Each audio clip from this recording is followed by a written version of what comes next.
Christian parenting.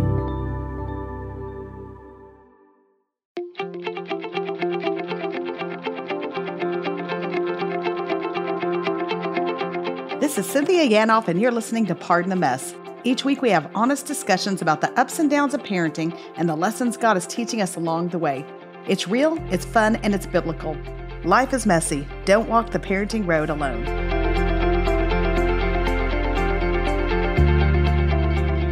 Hey guys, it's Cynthia. Welcome to Pardon the Mess. Don't worry, I have not started smoking. I just have a cold, so I sound a little off today. And speaking of smoking, there was a time when I thought about it for a while because I heard it was an appetite suppressant. And I was like, hey, maybe that's my next best step. In fact, it's not. I'm kidding. And so I'm not a smoker, but I do have a cold. And funny enough, Ashley Abercrombie is with us today. And she comments on her voice sounding bad as well because she's not getting enough sleep. So all around, bad voices. But I'm glad you're here. Ashley Abercrombie is an author, a speaker, a podcaster. Recently, she's written a book called Love is the Resistance. And it was awesome to talk to her today because she's got so much of the Lord's working in her life. She does so much justice-minded. She also has a story, and she talks about the power of our story in our own lives. And I would say this is not the podcast to listen to with your kids in the car. Ashley has a background where she talks about sexual assault in college that was committed against her. She talks about an abortion and what the Lord has worked in her life through that and since that time. And I'm just so thankful that she comes to us really honestly, willing to share some really tough things, but as a believer, where she is now. And I just believe that God is speaking through her so powerfully and that there are lots of people that need to hear what she has to say. So I'm so grateful Ashley is here today. I'm grateful you're here today. And here we go. Ashley Abercrombie.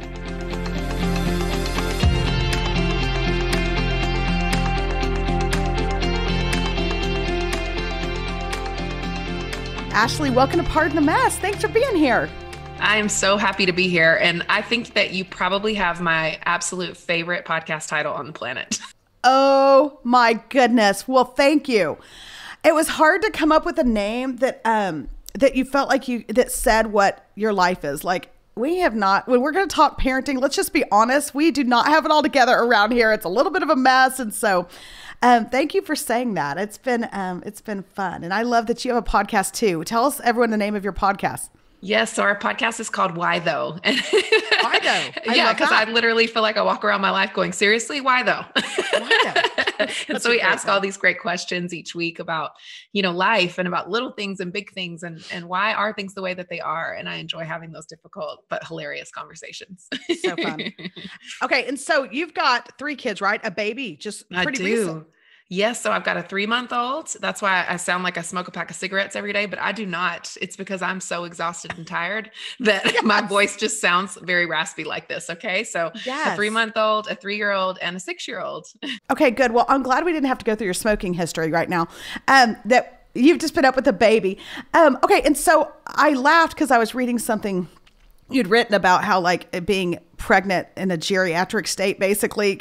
And I remember that with my first one, that it was like advanced maternal age. Is that what it is? Like the acronym or something? And I remember, or was it my second? I can't remember, but no, it was my second. Cause I think I would turn 35 while I was pregnant with my second. I'm like, I'm going to fight you if you keep referring to my advanced maternal age at 35 or whatever. But so you got a little taste of that, it sounds like, with your new addition. Oh, I do. Oh, with all 3 of them. I call myself the queen of, geriatric pregnancies, and just the doctor couldn't be more worried, couldn't be more upset about everything I did. I was like, good Lord. I mean, women have babies now in their 30s, guys. Could we just sort of surrender? It's going to be this okay. is real and it's happening.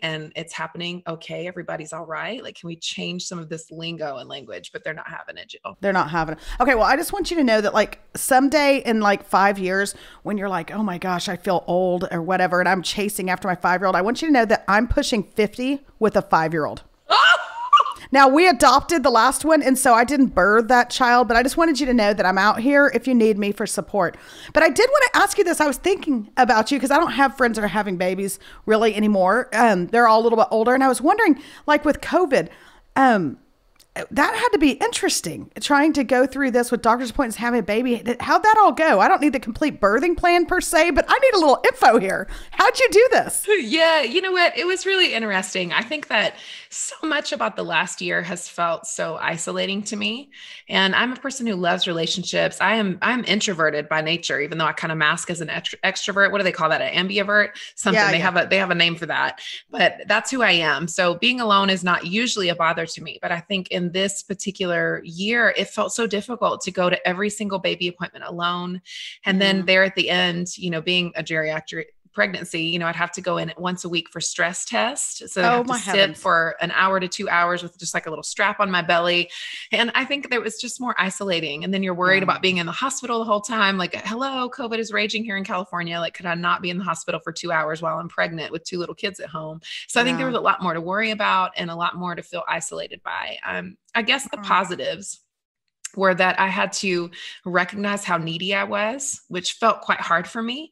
I like to be strong. I enjoy that. It's not that I don't want reciprocal, meaningful relationships, but I just still found that I had a resistance to need and to the need that was on the inside of me. And so having to ask for help a lot more than I would want to, feeling more tired, feeling more, like I had more back pain with this pregnancy, just like all the things. And so I think that, I had to really grow in asking for help and recognizing that it's okay to be needy and I don't need to be afraid of my need or run away from my need.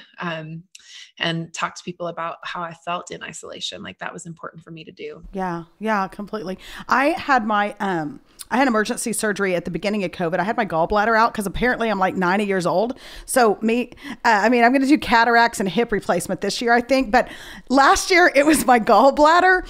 And I will never forget my husband totally dropping me off for surgery. I'd never had surgery before. And I'm like, well, here I go. And I went in and I checked myself in and, they came in and the chaplain came in. And for all y'all listening, they know I have these tangents once in a while. Here's a tangent. The chaplain came in. I'm totally fine. Okay. This is gallbladder surgery. This is rotating your tires for all practical purposes.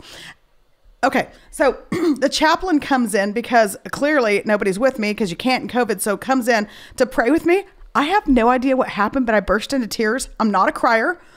I don't know what happened.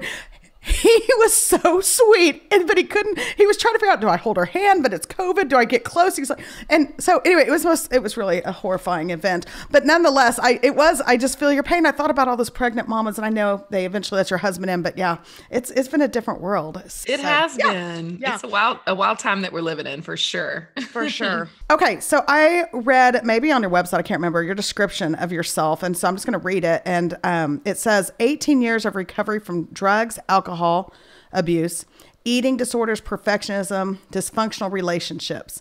And it goes on to some other things. It talks about kind of what you're passionate about now. And I love where that led you to and your passions now, but let's just start. I don't think there's any way to get into where you are now without looking at kind of where you've been. And so I know that's a huge question, but can you just kind of share your history? Because I just know with the number of people that listen to this podcast, somebody needs to hear what you've been through and what God's doing now. Yeah, I love that because I love the power of a story and we all have one, everybody has issues, problems, and pain. Everybody has character flaws that they're working on. And I think sometimes we can get this idea or this picture that we're all supposed to, be perfect in this life or that, arriving or being successful is having no tensions, no conflicts, no problems, no pain. And it's unrealistic. Yeah. And so I think that, with my story, being able to break the silence on the shame of that story is actually what led to so much healing and breakthrough and has kept me in a place where I love to relate to people. I honestly, nothing shocks me. I think I'm really able to suspend judgment because I'm like, yep, been there, done that. And I appreciate that. I got one up on you. So correct. Yeah. I'm here. Yes. I have felt those things. I also enjoy normalizing people's sense of crazy. I think the more that we can do that with one another, we can realize like, oh, I'm really not alone in these big feelings, these big emotions, these difficulties. That's important. So I was born and raised in the southeast of the United States in North Carolina and loved it. Spent my first 21 years there. And when I left to go to high school, I was kind of engaged in a lot of pressure. I had an academic scholarship. I was, an athlete in college. Like I had a lot of pressure on me and I did not handle that pressure well. I went from a tiny town of 14,000 people onto a college campus of 28,000 people. So just the campus alone was entirely overwhelming. I had classes of 300 people. I was very used to receiving a good amount of attention and care from teachers and coaches and, kind of the professionals in my life. And to go from that to being not seen at all was super difficult. And it wasn't long before the pressure just kind of cracked me open. And I began to use drugs. I began to abuse alcohol, and then developed an eating disorder, bulimia. And many people think about eating disorders, which many women struggle with, body image issues. Like we all have dealt with some sort of difficulty around the issue of body image, but also many women struggle with eating disorders. And for me, it was less about how I looked and, how I could, morph my body into something that I wanted it to look like, and more about dealing with pressure. And how do I find an outlet for my pain? And how do I, run away from my past? And how do I sort of, because I was incapable of having reciprocal relationships, I didn't know how to be honest with people. I didn't know how to open up and say, you know what, I have a need too, and I'm hurting really badly, and I don't know what to do with all this pain. Instead of being able to do that, I was looking for a way to relieve that without, doing it with people. So the eating disorder made a way for that. And then dysfunctional relationships, man, I was the queen of them. Not only because, when you act like you're perfect, you're a really bad friend. Like no one likes you. Like, hello, if you're the one that people always come to for advice and wisdom, and never let your guard down, never admit that you're open, that's what I was doing. I was giving everybody this sense of, I'm this rock that you can lean on who never breaks. And it wasn't true, and it wasn't real. And eventually that all came crashing down. I often say that I had a PhD in pretending, because it's so true, man. I just knew how to put it on and how to, kind of act like a circus monkey through life and performing for everybody.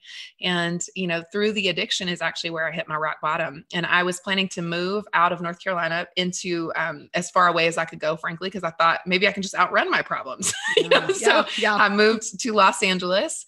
And a year before I did that, I was sexually assaulted on campus by a guy that I knew. And not knew well, but someone that I knew, and then had an abortion the week before I moved. And so I know all those things are very difficult for people to hear.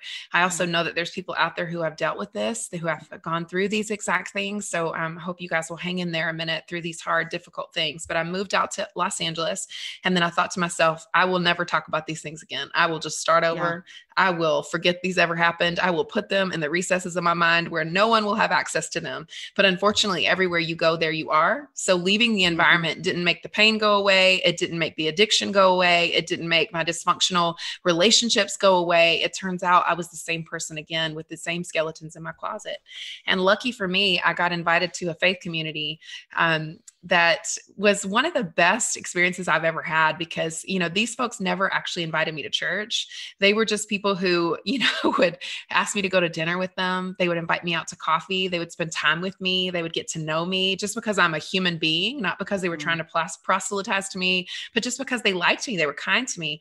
And I ended up asking them, can I come to your faith community? I've actually never met Christians who are not judgmental like this, who are loving this way. Like, and while I don't recommend that people's evangelism strategy is what they did, because they used to come out with me to the clubs and drink Diet Coke and then drive me home. Like, it's not, always an effective evangelism strategy, but it worked in this case. It was something God led them to do for me. And, I began walking in that faith community in recovery and got into recovery groups, started going to therapy, started really unpacking my reasons for doing things. Like, we all do what we do for a reason. We develop addiction because we want to deal with our life, or because we want to numb pain, or because we're trying to avoid something, or because we're feeling incapable of real, authentic intimacy. It feels too scary. It feels too vulnerable. Like, there are reasons we do what we do. And so that recovery journey, 18 years ago, is what kind of set me on this trajectory of healing and understanding that perfection isn't real, that I don't want that God isn't asking me to be perfect, but that wholeness is actually the goal of my life. Like, how can I be a person of integrity? How can I be the same person everywhere I go? How can I stop hiding? How can I stop pretending like I'm perfect and actually own the parts of my story that are very, very broken? And as I've committed to doing that, I feel like it's released people around me to go like, oh, I don't have to be perfect either. And yeah, I have a story. I have things in my past, and I don't know how to deal with them, or I don't know how to face these difficult things in my parenting, or I'm being triggered again from the stuff that I experienced in childhood. Like, we all deal with this, you guys. You're totally normal. Yes. Amen and amen. And so I was curious about this. Did you grow up in a faith-filled type of home, or what was that like, if you don't mind me asking? Did you have exposure to church and the Lord and all of that prior to going to California, or was that compartmentalized? What did that look like? Okay, so, I grew up with my great great Aunt Fairy, who was actually the only other believer in my family at the time. And she started taking me to church when I was a little toddler. We'd go spend the night with my grandma. She lived across the street and she would take us to church. And then afterwards, she had a ministry to the sick and the shut-ins. And for those of you who are not Baptist, what that means is people who are so sick that they can't leave the house or shut up in the house. Maybe they have a disability or maybe something's going on with them. They can't leave the home. And so, she would take me through the neighborhood. We'd cut flowers from her garden. We'd pack pimento cheese sandwiches. She used to make sugar cookies, and we would just literally drop off at all the houses. And she was so beautiful at practicing the ministry of presence. And so she knew how to just be with people. And that to me felt so comfortable and wonderful. So she taught me that faith isn't just this thing that we do for 2 hours in a church on Sunday, but it actually extends to the neighborhood. There was a bit of a disconnect. My family was definitely morally concerned people, but they weren't believers. And so my faith didn't go into my home. It didn't always go into my school. It was just a part of my life and a safe place in my life, but it didn't extend all the places of my life. So it was an interesting upbringing. I'm glad though, because I avoided purity culture and all those things that can be super destructive for people later in life. I didn't have those experiences. So I'm glad about that. Yeah. You were speaking my Baptist language when you talked about the shut-ins. I thought we were going to go to Fellowship Hall and talk about all the other Baptist things, the felt boards at Vacation Bible School, potluck, ice cream social. But anyway, that's for another day, Ashley. There's important topics to be had here.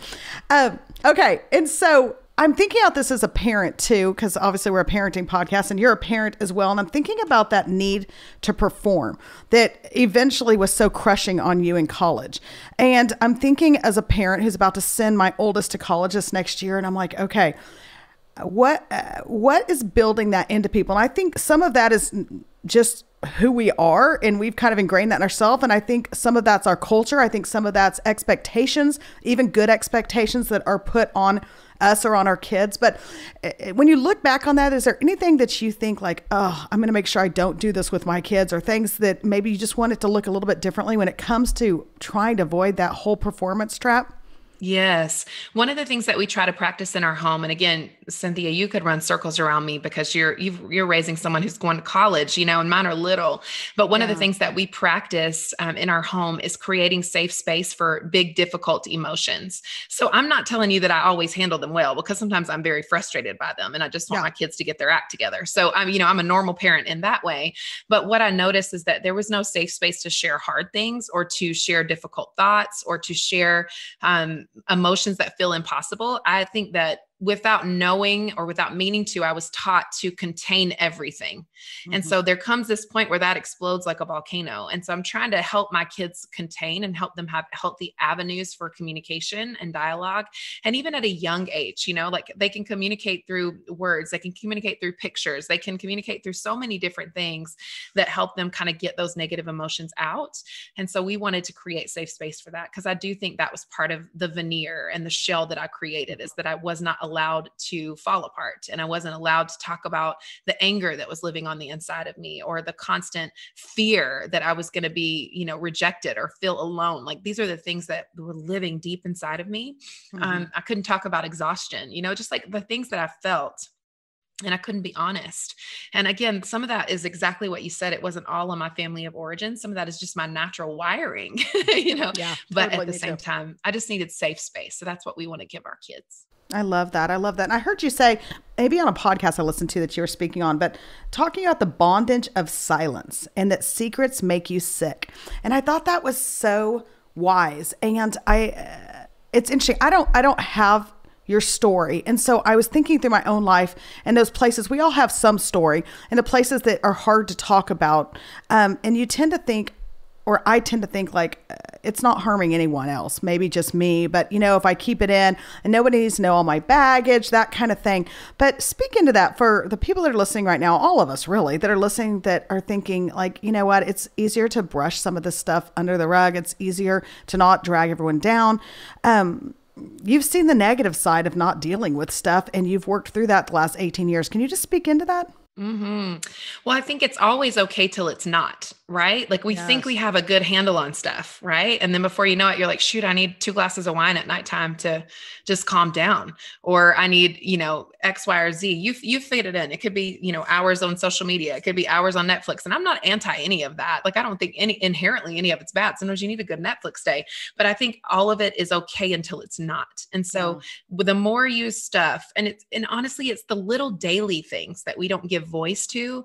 It's the little small cuts that kind of continue to lead to us bleeding out. So I think that we have to deal with things in the moment. And that's what I've loved about recovery, is that daily practice of reflection, that daily practice of, what is going on in my heart, or I'm feeling some distance over here, or I don't have a good handle on this thing, or very clearly I'm making this decision, but I know that it's not the best thing for me. Why am I doing it? Like, I'm able to ask myself a bit more questions about why my behavior is what it is. And then when I notice myself stuffing things down, over and over and over again, because that can become a rhythm of your life and a habit that you have instead of something that you examine.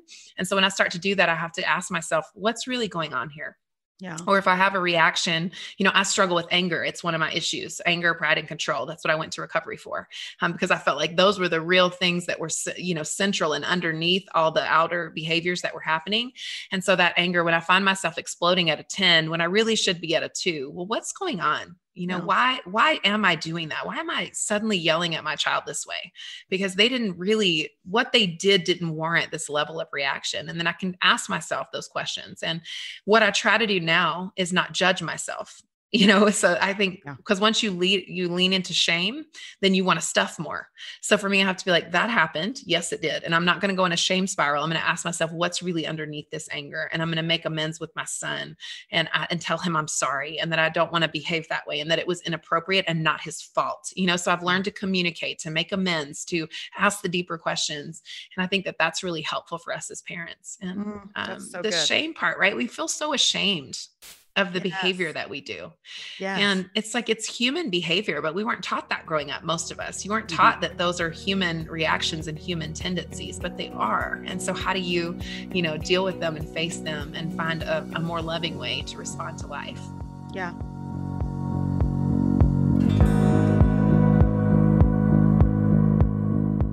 Hey guys, I'm going to jump in here for just a minute to thank Sky Ranch for sponsoring our podcast today. And we love Sky Ranch. And like it or not, it is May, basically, almost May. And it's going to be summer soon. And we need to be thinking about our kids and what they're going to do. And thank goodness this summer we have the great privilege of doing many things we were not able to do last summer. And for many of us, that will be sending our kids to camp. And so I'd love for you to consider Sky Ranch. Sometimes as parents, it feels like we tell our kids the same thing over and over and over. Who knows if they've heard it?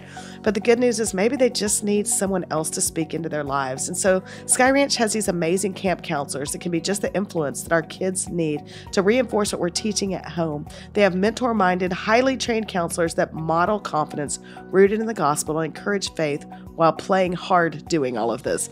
Sign your child up today for camp that's crazy fun with a powerful purpose. Go to skyranch.org to check it out. Again, it's skyranch.org. And for Pardon the Mess listeners, we have a coupon code. It's Sky Parent. Again, Sky Parent, and that's $200 off.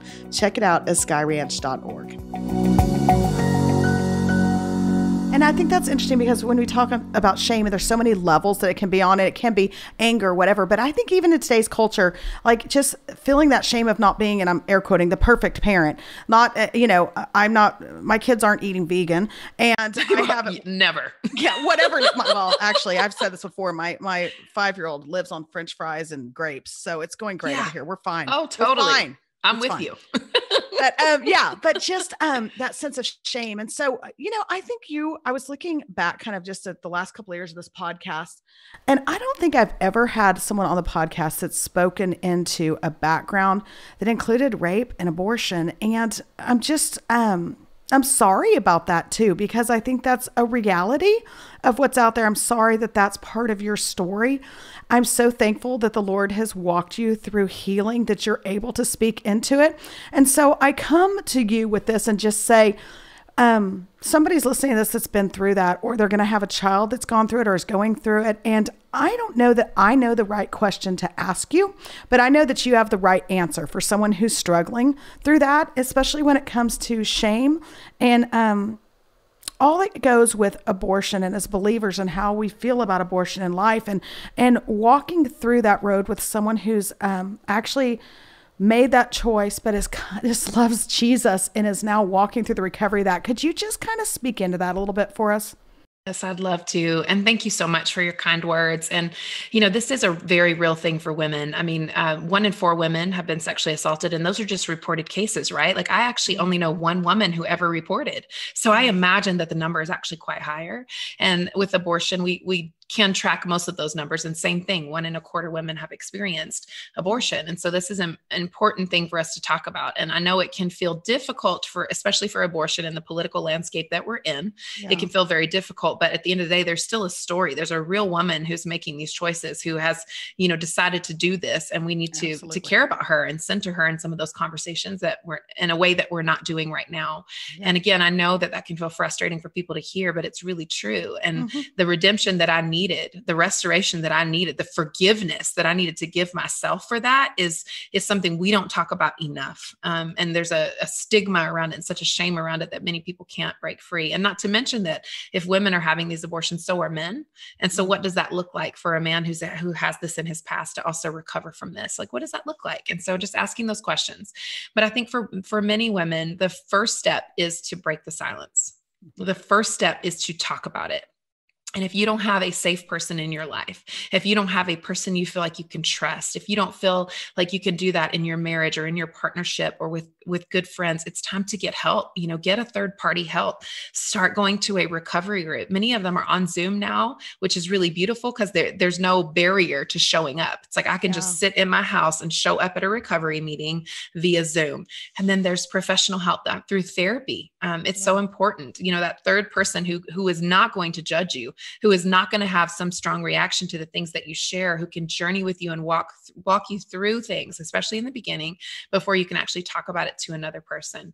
And I think allowing space for all of this to have happened to you. And I love, Cynthia, that you just said, I'm sorry. And I echo that to so many women. I'm sorry. It's not supposed to be this way. No. You are not supposed to experience sexual assault. God's heart is grieving with you and for you that this happened to you. And I don't know. I used to ask the question, God, where were you? Like, why didn't you show up? If you love me so much, why did you let this happen? And so I don't have answers for questions like that some of you might be asking about a child that's going through this or has gone through this, or perhaps yourself. Those are real questions that no one has answers to. But what I do know is that God is a very present help in time of need. And what I do know is that God is a faithful friend. And what I do know is that the presence of the Lord is with you, and he can bring a comfort and an advocacy to your life that nobody else can. And so I promise you, if you will be willing to just open that up to yourself and to God and to a third party, again, someone that you trust, someone that is safe. And if you don't have that in your life, that's when it's time for therapy, support groups, the different things where you can speak about it, because just saying it out loud does something to just free us. And then when you hear from other people, me too, I went through that also. You are not the only one. It also relieves this pain and this tension that lives on the inside of us, because part of the tactic of isolation and silence is that you're the only one. And if you tell them, they're going to reject you. If you tell them, they're going to abandon you. If you tell them, they're going to judge you. And we live under all these voices that are not real. And they shame us into being quiet. And so I think that it's so important for us to resist those voices and say, you know what, I am going to speak this thing out loud, and I'm not going to live under this shame anymore. I'm not going to live under the mistakes of my past. I am going to find a way forward in love and in generosity. And you are capable of doing that. Whoever you are listening, you are capable of doing that. And you are capable of helping a daughter or son who might have experienced this. You are capable of getting them the help they need. You are capable. You can do this. I know it feels scary, but you can do it. Yeah. Oh, that's so good. I have goosebumps. And you're worthy of doing that. And God, and just seeing how God is using it in your life, and how there's just nothing. It just keeps hitting me. Like there's nothing you can do that will put you outside of the love of our Savior, who wants to use you, not just like accept you and forgive you and you can slide into heaven, but like he wants to use your story, whatever it is, however broken it is, to minister to his people. And to me, that's just like the most gracious redemption you can think of. And it makes me think of kind of now what he's doing in your life. And you have this book that came out, 2 years ago, Rise of the Truth Teller. It's own your story, tell it like it is, and live with holy gumption. And so I was glancing at your book and thinking about that and the truth teller. And you talk about how now you're so passionate about speaking into justice and faith and parenting and performance issues and just how it wasn't overnight that the Lord was able to work through all of this in your life, right? This is 18 years and counting, but look at now how he's using your story. And everyone out here listening who's like, I don't know if I'm that brave. I don't know that I deserve the redemption or whatever. Like, God is going to use you in mighty ways. And it may be in a big platform or it might be in a little platform, the only platform that you need. But I guess I would say, how did that start translating into your passion in these other areas as you saw more and more healing? What did that look like? Yeah. So, what's interesting is when I first started sharing my story, here's how it happened. There was a gal in a small group that I was a part of. And, somebody had asked me to lead like this little thing called Girls Night Out, which is so not my vibe. I know many of you listening, you don't have any clue who I am, but I don't want to like sit around and do spa nights and movie nights with the girls. Like, it's just not my vibe. It's never who I've been. And so that's what it was. And at first I said no. And then I ended up saying, yes, I will lead this with you, with another friend. Let's do it. Girls Night Out. Great. And then I'd show up each Friday night and we would do exactly what I just told y'all. And half the time I was like, I'm dying in the streets over here. Okay. I was dealing with my eating disorder. I'm trying to recover from all these things. And, I'm just showing up each week pretending. And there was a gal who took the bus to our small group. And one night we finished really late. And I just said, hey, can I drive you home? Would that be okay? And at first she was a little hesitant, but I'm like, the bus only runs every 30 minutes. Like, you need to let me drive you. And so finally I did it. And I drove her down to this part of Los Angeles, which is called Skid Row. And it's actually the highest population of people who are currently dealing with homelessness in the nation. And so I dropped her off in front of this little apartment building. She's like, you can let me out here. And I was like, oh, this doesn't look the safest. Like, can I walk you to your door? And very adamantly, she was like, no. And it was in a way that just made me like stop and honor what she was asking. So I said, okay. And she got out of the car. And about 10 minutes later, she called me and said, I don't know if you figured this out, Ashley, but I'm homeless. So I was like, are you kidding me? We're showing up for spa nights and you're homeless. I'm dealing with an eating disorder, addiction, so trying to recover from this abortion, a sexual assault. And so I was like, enough. Like, I'm sick of this girls' night crap. Like, let's figure out what we're going to do. And again, ladies, I do love the spa. So I'm not dogging anybody who enjoys doing that. But we showed up the next week and I just said, you know what, guys, like I'm terrified to do this, but I know I need to break the silence on some of my story and my pain. And I just began to share it with them. And in that circle, one by one, we realized that everybody in that room was dealing with something terrible. They may not have my story. They weren't currently dealing with homelessness, but everybody had something they were dealing with. And if it wasn't them personally, it was by proxy to a family member or a loved one. Yeah. And so sitting in that space, I really realized how this sort of intersection of personal story and things like, violence against women and economic inequality and just all these different, things like race all impact our story as people and as parents. And so for me, that passion sort of started right there. And then I began getting involved with an organization called Treasures that I love. And now I chair their board. I've been involved with them for 16 years now. And they're an anti-human trafficking organization, but it starts local and how women are affected right here in our backyard. And I think for me, that was really powerful. And later in my life, I became a prison chaplain in Los Angeles and began, working in jails and serving people and just realizing like, wow, we are so interconnected in a way that we like to ignore or make political or, villainize or demonize people that don't think like us or that make choices that we think we never would, kind of that myth of choice that we believe everybody has.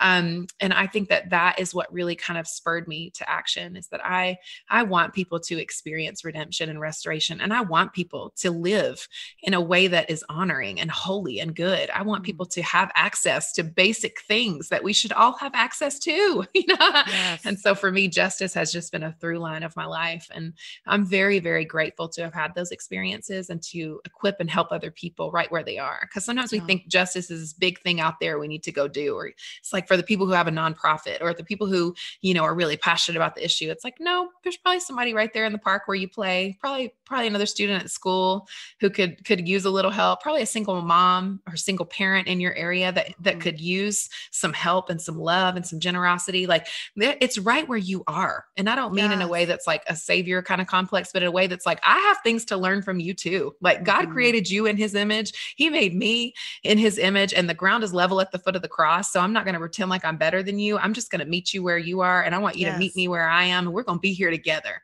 And I think that is, in and of itself, is equity and equality, and is a real beautiful way to live out justice in your daily life. Oh, that's so good. That's so good. And I love that what you're saying, like, you don't have to have the nonprofit. You don't have to have whatever it is to go out and get and be involved. And so taking those, those hard places in your own story, and then allowing the Lord to work through those and massage them into an ability to help other people and relate to other people. And, as I was listening to you talk about that, it just reminded me of our family. And I remember for all those years being so passionate about being, and as we've been talking about abortion, I want to be sensitive to this, but being so passionate about being pro-life. And I remember someone said one day, as Christians, we're very pro-birth, but we're not pro-life. And me thinking, yeah. And so I don't have any huge nonprofit to go and do all these things, but I could do foster care, which is what my family did. The least likely people to be involved in foster care. And, eventually we adopted a little one out of foster care, and he's amazing. But just finding those places where, if we're going to be passionate about things, then let's also be action-oriented people and take, and we're not disqualified by anything in our past. It does not disqualify you from being a part of whatever it is that the Lord's calling you to. And so I love that. And you've spoken to one other area when I was listening to you on a different podcast, and you talked a lot about all the issues with race that we're working through in this country. And as a parent of a child that's a minority, it feels even more real now. And I say that with like a little bit of humility and also a little bit of like, sorry, like it shouldn't have had to come to my house for it to feel as real as it does now. But that's the reality of how it's looked in my life. And I like what you said. And I just wanted you to speak into this a little bit, because I think as parents, especially if you are not in the minority, we have a role to play in this, a big role. Everyone does. But I think just raising kids and acting like, oh, I'm not raising kids that are racist, or we're colorblind in our home, or acting like we have a responsibility to be proactive is what I'm trying to get at. And you said something that kind of stuck with me, and you were talking about this, looking around to say, who isn't at the table and why are they not at the table? And I think that was such a good analogy. And so I would, one, love you to speak in that a little bit. And then two, how do we do this well with our kids? You and I are white women, upper middle class white women, and raising, kids, families. And again, I do have a minority son, but how are we going to do this well? And how have you journeyed through this? Yes. So my passion for racial justice started when I was really young, because I was lucky enough to not have been raised around all white people. And so that was a blessing to me. I grew up in spaces where I could be around other cultures, other ethnicities. But, back in the 90s, we were sort of raised to say things like, I just don't see color. It was sort of the way people talked about race back then. So even though, that was my experience, I still said that phrase until my mid-20s, before I realized, like, wait a minute, this is actually not true. And then one of the formative experiences I had was actually as a prison chaplain. And I was already beginning to talk about race and beginning to kind of push the needle that way. I had a congregant in the church where I was an outreach pastor reach out to me and just say, hey, we are a multicultural church. And it was after the death of Trayvon Martin. And she's like, why are you not talking about this? Like, what is going on? Yeah. Like, and our staff was very, very diverse, and we still weren't talking about the issues in a way that, the people in our care felt comforted by. And so I just began to listen more, to learn. And then when I became a prison chaplain, I had actually had, y'all don't judge me now, but I had already had like 7 warrants out for my arrest in the past. And most of that was for, Look at you. I got a record. Listen. Yes, you do, sister.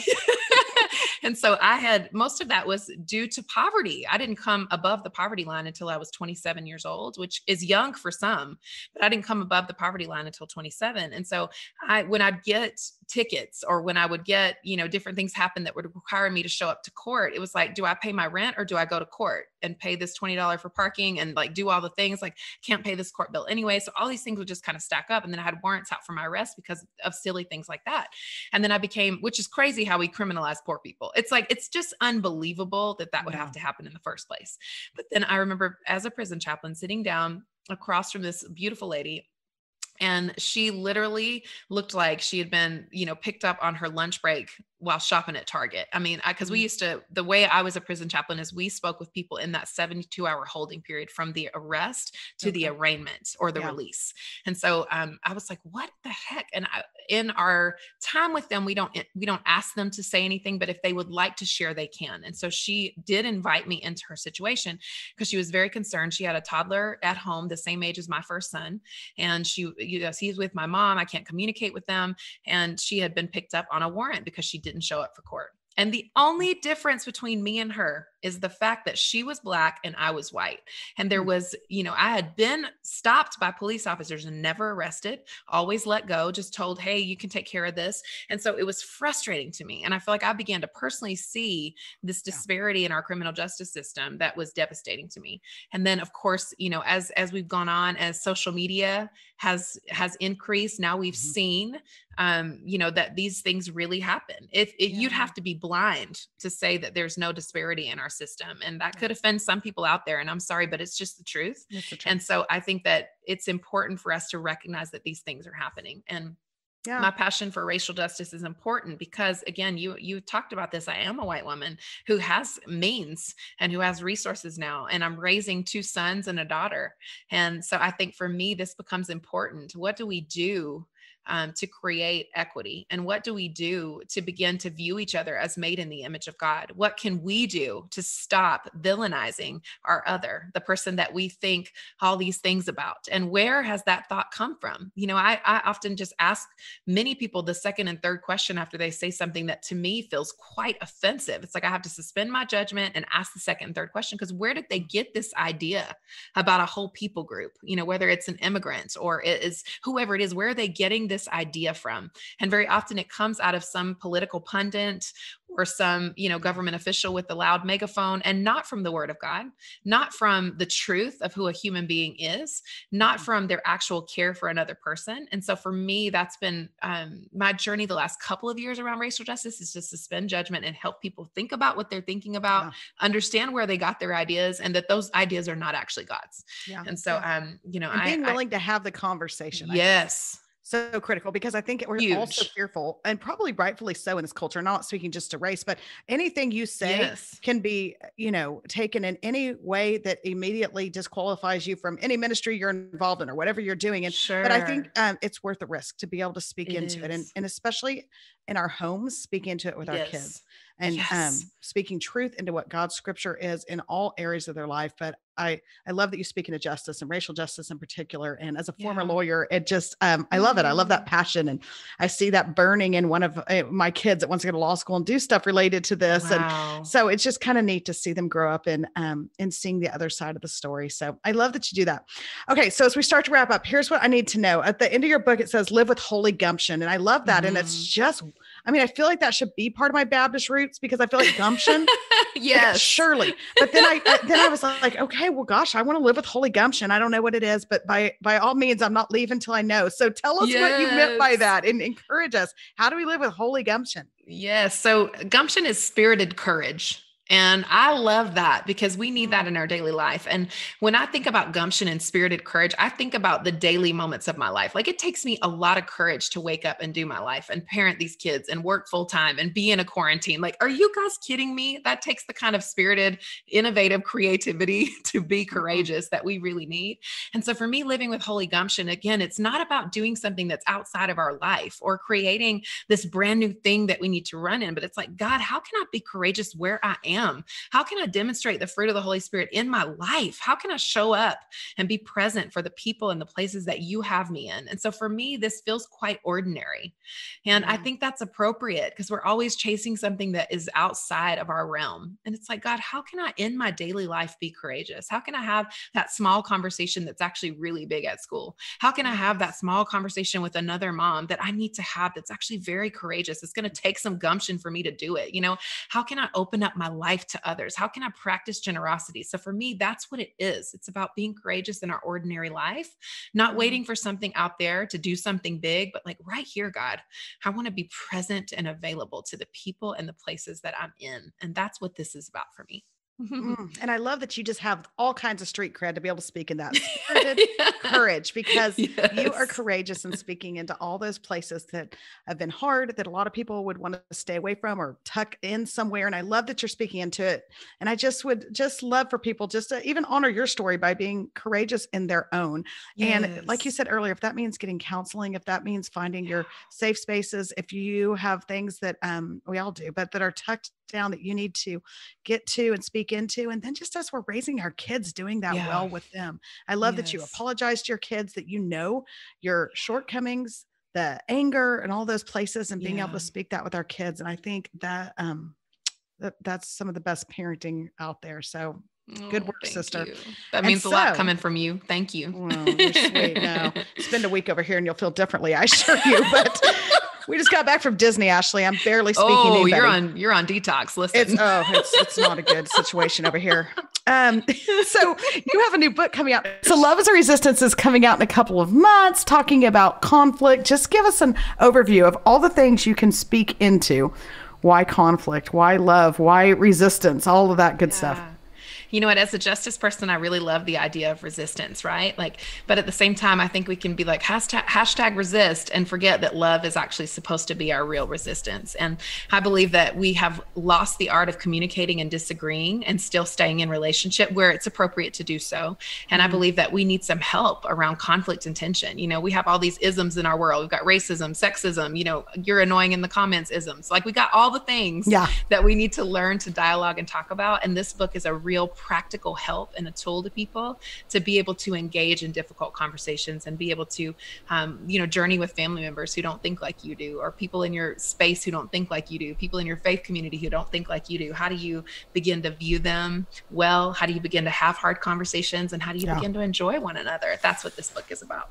It's much needed for all of us, I think. So I can't wait. It's not out yet, but we'll link the title and then your last book in podcast notes. And then I was just made aware, as you know, right before we started taping, that you have something on Instagram called Mentor Mondays, which I'm super bitter because I've needed to be mentored for years. It's clear. But how does everybody find you on Instagram or wherever you hang out the most so they can be mentored on Mondays? Yes. So at Ash Abercrombie is where I hang out, and I love Mentor Mondays. You can ask me all kinds of questions and I answer them as honestly as possible on Mondays. And I really love it. It's redeeming social media for me, making it a place to serve and connect instead of like, hey, here's 95,000 pictures of me. Here's my kids at Disney when I didn't want to wring their necks. Here you go. That's right. That's awesome. Ashley, thanks for being here. I'm so glad to meet you. Come back again anytime. I'd love to anytime. Thank you for who you are and all the good that you're doing in this world. Oh, thank you.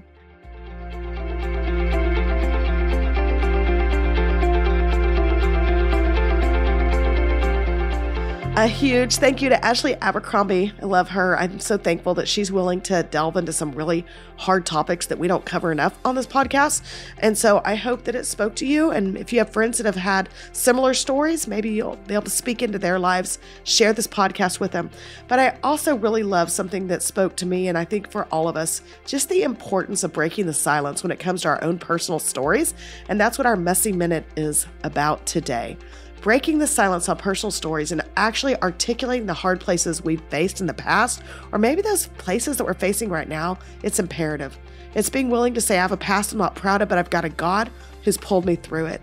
And here's the thing about the Bible. It's full of people with less than spiritual stories that marked their life. Think about Jesus' lineage and the people like Rahab, the prostitute, and King David, who had a sordid past, but they both had significant kingdom purpose. Your story does not disqualify you. It doesn't define you.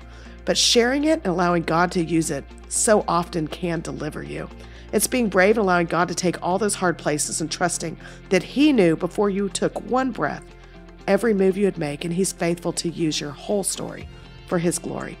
Romans 8:28 is a verse we hear a lot, but it's truth. It's a promise we can cling to, and we know that in all things God works for the good of those who love Him, who have been called according to His purpose.